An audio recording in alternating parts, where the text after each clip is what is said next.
GO 29 గురించి మనలో చాలామందికి తెలుసు. అయితే ఈ జీవో 29 గురించి నేను ఒకరోజు కవితక్కకి కాల్ చేసినాను. ఐ థింక్ అక్క it's 10 o'clock in the night I guess. అక్క నాకు రిటర్న్ కాల్ చేసి, అంటే మన బాధనే నేను అక్కకి SMS చేశాను ఆ రోజు. అక్క మాకు ఒక అడ్వకేట్ కావాలి, మా పరిస్థితి చాలా దారుణంగా ఉంది అని చెప్తే, అక్క నాకు అంత నైట్ ఫోన్ చేసి, డోంట్ వరీ ప్రత్యూష, రేపు పొద్దున మీ తరపున ఒక మంచి అడ్వకేట్ వెళ్తారు, మీరేం టెన్షన్ పడకండి అని చెప్పి ఒక మాట చెప్పారు. అంటే అక్క ఈ Group 1 గురించి ఈరోజు కాదండి, నాట్ టుడే, ఐ థింక్ ఒక ఫ్యూ మంత్స్ బ్యాక్ నేను అక్క దగ్గరికి వెళ్ళినప్పుడు ఈ ప్రోగ్రామ్ని అక్క డైరెక్ట్ చేశారు. కాకపోతే ఆ రోజు మిగతా కారణాల వల్ల ఆ ప్రోగ్రామ్ పోస్ట్పోన్ అయింది. But this is a right time అక్క. Thank you so much. So మా కళలపై మోసం చేసిన, మా స్వరాన్ని అణిచిన మేము మౌనంగా ఉండమిక. న్యాయం కోసం గలమెత్తుతాం గట్టిగా. పుస్తకాలు మా ఆయుధం, సత్యం మా శక్తి. కష్టంతో రాసిన ప్రతి పదం మా పోరాటానికి జెండా అవుతుంది. నిజం మట్టిలో కలిసిపోదు, ధర్మం ఎప్పుడూ ఓడిపోదు. మా చెమట చుక్కలే సాక్ష్యం, న్యాయం నిలిచే రోజు దూరం కాదు. మా నినాదం ఒకటే, భయం లేని యువత, సత్యమే మార్గం. ఈ భూమి వినాలి, ఈ వ్యవస్థ మారాలి, మా గర్జనతో న్యాయం మేలుకోవాలి. అయితే నేను కొన్ని పాయింట్స్ అడ్రస్ చేస్తాను ఈరోజు. నేను ఒక ST candidate, myself Pratyusha Rathod. అయితే తెలంగాణ ఉద్యమం నేను నిజంగా చూడలేదక్క ఎట్లుండేది అనేది. కానీ ఈ విద్యార్థులు ఎవరైతే రోడ్ల మీదకి వచ్చి పోరాడుతున్నారో అది ఆ ఉద్యమాన్ని మళ్ళీ గుర్తు చేసిందనమాట. ఎన్ని దెబ్బలంటే ఒక్కొక్క దెబ్బకి రేవంత్ రెడ్డి గారు ఒక్కో దెబ్బకి ఆన్సర్ చేయాల్సిందే. ఆడపిల్లలను చూడట్లేదు, మగవాళ్ళని చూడట్లేదు. లిటరల్గా అమ్మాయిలని పోలీస్ వాళ్ళని ఎక్కించి మరీ వాళ్ళని పోలీస్ స్టేషన్లలో ఉంచుతారు రాత్రిపూట. దీనికి అందరూ మౌనంగా ఉంటారు, ఎవరు దీని గురించి మాట్లాడరు. ఎందుకు మాట్లాడరో నాకు అర్థం కావట్లేదు ఇప్పటి వరకు.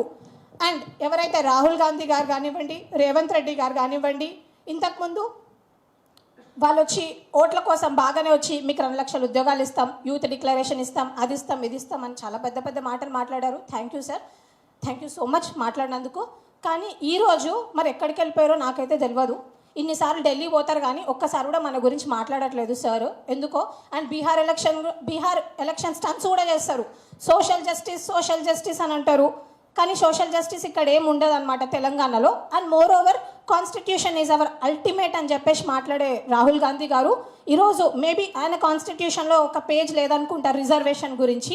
అందుకే ఈరోజు రిజర్వేషన్స్ వైలేట్ అవుతున్నా కూడా ఆయన సైలెంట్గా ఉంటున్నారు. అండ్ ఇంకొక విషయం చెప్దాం అనుకుంటున్నాను నేను. ఈరోజు మాలో అక్క చాలామంది విద్యార్థులు ఎవరైతే ఎగ్జామ్ రాసిన వాళ్ళు ఉన్నారో వాళ్ళు గురుకులాల్లో చదువుకున్న స్టూడెంట్స్ ఉన్నారు అక్క.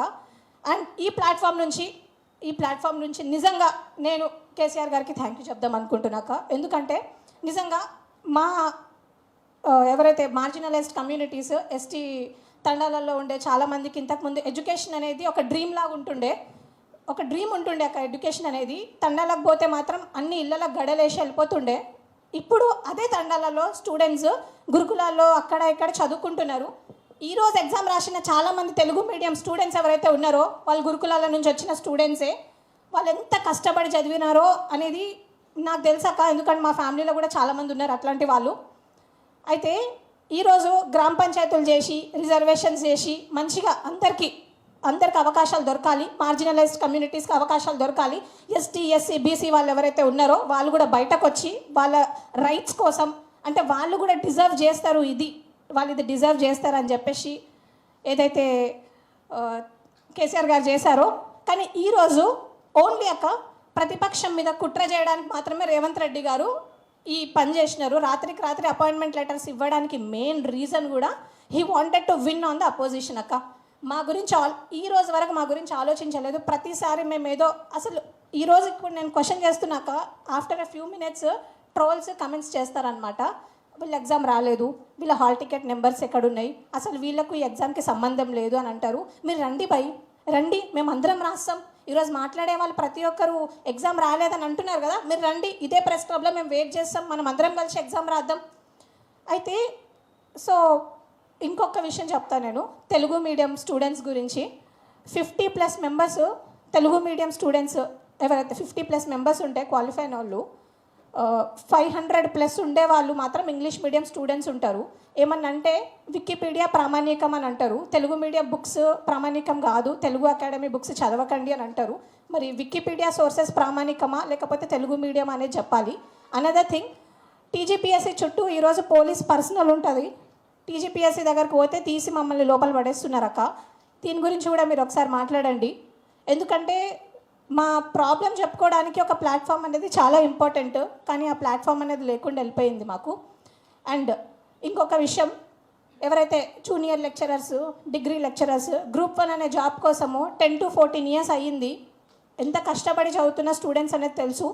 ఈరోజు చిక్కడపల్లి లైబ్రరీలో ఒక చిన్న ఎగ్జాంపుల్ చెప్తాను. చిక్కడపల్లి లైబ్రరీలో చాలామంది స్టూడెంట్స్ మెడికల్ షాప్లో పనిచేస్తున్నారు అక్క, 6,000 రూపీస్ కోసం. వాళ్ళందరూ చదువుకున్న స్టూడెంట్స్ అక్క.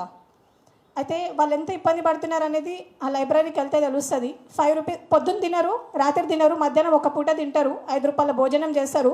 ఈరోజు పారాగాన్ చెప్పులు వేసుకొని తిరుగుతారు, చెప్పులు ఇరిగిపోతాక కాంటా పెట్టుకొని మరీ తిరుగుతున్నారు వాళ్ళు లైబ్రరీలో స్టూడెంట్స్. అంత పెథటిక్ సిచ్యువేషన్ ఉందాక. ఒకసారి మీరు కూడా లైబ్రరీ విజిట్ చేయాలని కోరుకుంటున్నాను నేను. అండ్ ఎవరైతే ఈ స్టూడెంట్స్ ఉన్నారో, ఒకవేళ నాకైతే అర్థమైంది 2 లక్షల జాబ్లు ఇప్పట్లో అయితే ఇయ్యరు, అసలు ఇస్తారో ఇవ్వరో కూడా తెలియదు. వాళ్ళ ఫ్యామిలీస్ కోసం, వాళ్ళ కోసం please try to create an employment అక్క ఫ్రమ్ యువర్ అండ్. ఏదో ఒక ఎంప్లాయ్మెంట్, మరి మెడికల్ షాప్లో పనిచేయడం కంటే ఏదో ఒక ఎంప్లాయ్మెంట్ క్రియేట్ చేస్తే బాగుంటుంది. కాబట్టి దాని గురించి ఆలోచించండి అక్క. సో ఇంకోటి, ఈ లీగల్ సెల్ గురించి ఇందాక చాలామంది మాట్లాడారు. There is a team of people అక్క who worked day and night పనిచేసినారు, డ్రాఫ్టింగ్ చేసి డే అండ్ నైట్ పనిచేసినారు. వాళ్ళు లిటరల్లీ వాళ్ళ దగ్గర ఉండే అసెట్స్ని కూడా అమ్ముకొని మరీ ఇందులో మేము పెట్టడం జరిగింది. దాని గురించి నేను లాస్ట్ టైం కూడా వచ్చినప్పుడు మాట్లాడాను అక్క మీతోటి. So no more emotions. నాకు చాలా బాధగా అనిపిస్తుంది, ఎందుకంటే 3-4 years నుంచి ప్రైవేట్ జాబ్లు వదిలేసుకొని ఇంట్లో ఏం సమాధానం చెప్పుకోవాలో కూడా తెలియట్లేదు. అసలు ఇప్పుడు ఇంటికి వెళ్ళాలన్నా ఏం ఆన్సర్ చేయాలో కూడా తెలియట్లేదు. ఏదన్నా మాట్లాడితే పేరెంట్స్ని టార్గెట్ చేస్తారు, పర్సనల్ లైఫ్ని టార్గెట్ చేస్తారు, మీరు ఎగ్జామ్లు రాసారా లేదని టార్గెట్ చేస్తారు. సో ఇదంతా మానుకొని, మీ అందరికి కూడా ఒక కుటుంబాలు ఉన్నాయి, మీ ఇళ్ళల్లో కూడా అందరూ ఆడపిల్లలు ఉన్నారు అని ఒకసారి ఆలోచించుకోవాల్సిందిగా కోరుకుంటున్నాను. అండ్ రేవంత్ రెడ్డి గారికి, నేను రాహుల్ గాంధీ గారికి from this platform, sir, I want to request you, rather than saying that constitution is your ultimate, please implement social justice, implement reservation in the state of Telangana. Today the marginalized communities are suffering, ST, SC, BC students are suffering. BC reservation la kosam 42% reservation kosam మాట్లాడుతున్నారక్క. 42% reservation కాదక్క, ఉన్న reservations మాకు implement చేస్తే చాలా మంచిది. And one more thing, out of అందరు నిరుద్యోగుల తరపు నుంచి నేను ఒక విషయం తీన్మార్ మల్లన్నను కూడా నేను అడుగుదాం అనుకుంటున్నాను. ఈరోజు ఎక్కడో ఒక జర్నలిస్ట్, నువ్వు ఒక జర్నలిస్ట్ నుంచి నువ్వు ఒక న్యూస్ ఛానల్ పెట్టుకొని ఈరోజు ఒక ఎమ్మెల్సీ అయినావు. ఎట్లా ఎమ్మెల్సీ అయినావు? ఈరోజు ఎమ్మెల్సీ నువ్వు అవ్వడానికి ఎవరు కారణం? మా నిరుద్యోగ విద్యార్థులే కదా. మేమందరం ఓట్లేస్తేనే నువ్వు ఎమ్మెల్సీ అన్నావు కదా. మరి ఈరోజు పోయి ఎక్కడ దాక్కున్నావు? నీకు మాట్లాడడానికి చేత కాదా? నువ్వు చేయొచ్చు నిరాహార దీక్ష. అశోక్ సార్ కాదు చేయాల్సింది. ఇన్ని రోజులు we have given him respect. ఎంత రెస్పెక్ట్ ఇచ్చినా మాకు తెలుసు. ఈరోజు ఒక ఎమ్మెల్సీ అయ్యుండి, గ్రాడ్యుయేట్ ఎమ్మెల్సీ అయ్యుండి, నువ్వు ఒక్కసారి కూడా పోయి మాట్లాడవు మా గురించి. అక్కకేం అవసరం? అక్క ఎందుకు మాట్లాడుతుంది? మీరెందుకు మాట్లాడట్లేదు? మీరు మాట్లాడాలి కదా. రిజైన్ చేయి, నీ పోస్ట్కి రిజైన్ చేసి మా నిరుద్యోగులు ఎవరికన్నా ఒకరికి ఇవ్వు. అప్పుడు నీకు బాధ తెలుస్తుంది. నీకు ఈరోజు ఏం తెలియదు మా గురించి, మా పేరెంట్స్ ఎంత సఫర్ అవుతున్నారు అనేది. లిటరల్లీ అక్క, ఇట్లాంటి వాళ్ళని నిజంగా ఎందుకు అనుకుంటారో కూడా నాకు అర్థం కాలేదు. నాకు అనిపిస్తుంది, నా నిరుద్యోగ ఎవరైతే ఉన్నారో వాళ్ళ గురించి ఐ ఫీల్ రియల్లీ బ్యాడ్ అక్క. ఎందుకంటే ఇట్లాంటి వాళ్ళని ఇప్పుడు నెక్స్ట్ వచ్చే ఎలక్షన్స్ కూడా ఉన్నాయి. మన స్టూడెంట్స్ ఇప్పుడు కానీ మన రేవంత్ రెడ్డి గారు మనకేం చేయలేదు అనుకోండి, వెళ్ళండి. ఇంతకుముందు బస్ యాత్రలు చేసినారు కదా, వెళ్ళి మీరు కాంగ్రెస్ గవర్నమెంట్ ఓడగొట్టాలని బస్ యాత్రలు చేసిన నిరుద్యోగులున్నారా? ఈరోజు మీరు అందరు కూడా కదిలి లోకల్ బాడీ ఎలక్షన్స్లో మాకు మీరు నోటిఫికేషన్స్ ఇవ్వట్లేదు కదా, ఈ నోటిఫికేషన్స్ మేము యూటిలైజ్ చేసుకుంటామని చెప్పేసి కదలండి, వెళ్ళి మన సత్తా ఏందో చూపించండి. అండ్ అందరూ ఆల్రెడీ దీని గురించి చెప్పినారు కాబట్టి వన్ థింగ్, జీవో 29ని క్యాన్సిల్ చేసి ఏదైతే జీవో 55 ఉందో ఆ ప్రకారమే మాకు ఎగ్జామ్స్ కండక్ట్ చేయాలని నేను కోరుకుంటున్నాను. అండ్ మోర్ ఓవర్ ఈ జీవో 29 కేసు ఇంకా కూడా పెండింగ్ ఉందక్క. ఈ కేసు గురించి కూడా I want the concerned advocates, please sir, please do help us in this regarding GO 29. Thank you. Thanks Akka for giving me this opportunity. Thank you.